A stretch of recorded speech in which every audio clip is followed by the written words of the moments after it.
కేసీఆర్ గారు గత ప్రభుత్వం మొత్తం కూడా కృష్ణా వాటర్ మీద పట్టించుకోలేదు అంటున్నారు. మరి మీరేం చేసిన అధ్యక్ష? ఓకే, మేము పట్టించుకోలేదు. మీరు పట్టించుకున్నట్లయితే ఏదైతే మేము ఒప్పుకున్నాం, 1 సంవత్సరానికే మేము ఒప్పుకున్నాం, ఆ ఒప్పుకున్న దాని ప్రకారం కూడా ఇవాళ 1010లో వాళ్ళకు పోవాల్సిన నీళ్లు 666 టీఎంసీలు, కానీ ఈనాటికి 650 టీఎంసీలు ఆల్రెడీ వెళ్ళిపోయినాయి. రోజుకు 2 టీఎంసీలు లేపుతున్నారు. పోతిరెడ్డిపాడు కావచ్చు, ముచ్చుమర్రి కావచ్చు. ఇవాళ ఏదైతే మీరు 2023 నాటి స్టేటస్ కో ఉండాలని ఇక్కడ తీర్మానం చేసినామో ఆ తీర్మానం ఎక్కడ పోయింది అధ్యక్ష? ఎందుకు మీరు అధినిలోకి తీసుకోలేకపోయిండ్రు? నాగార్జున సాగర్ రైట్ కెనాల్ నుంచి ఇప్పటికి కూడా 10,000 క్యూసెక్లు ఎందుకు పోతున్నాయి? లెఫ్ట్ కెనాల్కి ఎందుకు నీళ్లు రావట్లేదు? ఇవాళ మనకు రావాల్సిన నీళ్లు ఇవాళ మనకు రావాల్సిన 100, 100, 102 టీఎంసీలు ఉన్నాయి.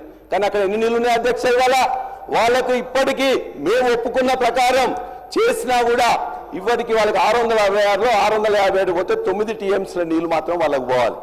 మనకు రావాల్సిన 102 టీఎంసీలు రావాలి. కానీ అందులో ఉన్న ఇవాళ మొత్తం కూడా ఎంఎండిఎల్ అయిపోయిన తర్వాత 50 టీఎంసీలు నాగార్జున